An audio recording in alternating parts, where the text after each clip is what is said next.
तो आज की सबसे पहले हमारी वोकैबुलरी है देवी मूर्ति या फिर माँ दुर्गा। उन्हें हम इंग्लिश में बोलेंगे गॉडेस आइडल या फिर गॉडेस दुर्गा।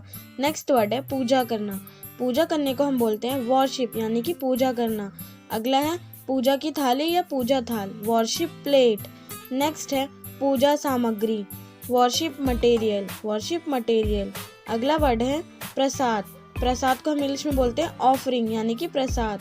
और अगला है लौंग और कपूर, ये भी प्रसाद में आता है या फिर पूजा की सामग्री में क्लोव मतलब कि लौंग और कैम्फर मतलब कपूर। और अगला वर्ड है सुपारी और पान के पत्ते।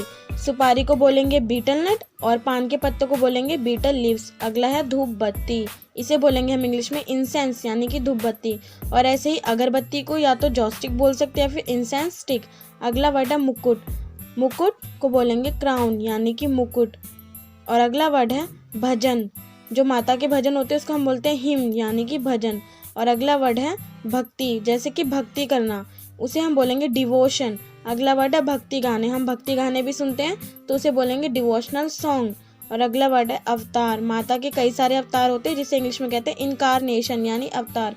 और हमारा अगला वर्ड है भक्त, इसे हम इंग्लिश में बोलेंगे देवती। और अगला वर्ड है फूलों की माला। माता को फूलों की माला भी चढ़ती है जिसे इंग्लिश में गार्लैंड कहा जाता है यानी कि फूलों की माला। और अगला वर्ड है शंख, जिसे इंग्लिश में बोलेंगे कॉन्च। और अगला वर्ड है दावत या फिर भंडारा करवाना, इसे इंग्लिश में बोलेंगे फीस्ट। अगला वर्ड है कलश।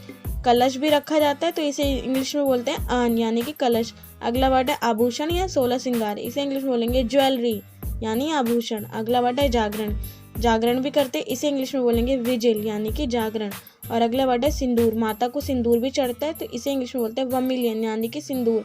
अगला वर्ड है बिछिया, ये भी सोलह श्रृंगार के भाग का एक हिस्सा है तो इसे बोलेंगे टोरिंग।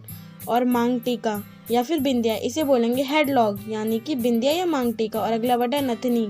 नथनी को बोलेंगे नोज रिंग यानी कि नथनी। अगला वर्ड है राक्षस। राक्षस को बोलेंगे डीमन यानी कि राक्षस। नेक्स्ट वर्ड है व्रत रखना या फिर उपवास रखना, इसे इंग्लिश में बोलेंगे फास्ट या फास्टिंग। और अगला वर्ड है दिया। दिया को हम लैम्प भी बोलते हैं और अर्थन लैम्प भी बोलते हैं। और अगला वर्ड है घी, जिसे इंग्लिश में कहा जाता है क्लियरिफाइड बटर यानी कि घी। और नेक्स्ट वर्ड है जो दीपक होती है उसकी लौ होती है उसे बोलते हैं फ्लेम यानी कि लौ। और अगला वर्ड है रुई की बाती, इसे इंग्लिश में कहा जाता है कॉटन विक यानी कि बाती। नेक्स्ट है कन्या। कन्या जो हम बैठाते हैं कंचक में उसे बोलते हैं विरगो यानी कन्या। और अगला है कलावा, ये भी बांधा जाता है, इसे बोलेंगे सेक्रेट थ्रेड यानी कि कलावा। और आज का हमारा लास्ट वर्ड है डांडिया। डांडिया को इंग्लिश में हम डांडिया भी बोल सकते हैं या फिर डांडिया स्टिक। और डांडिया खेलने को बोलते हैं play dandiya. So I hope you like this video. If yes, then please like, comment, share and subscribe. And please don't forget to press the bell icon for more interesting videos. Thank you so much for watching and please keep supporting. And I wish you all happy Navratri. Thank you.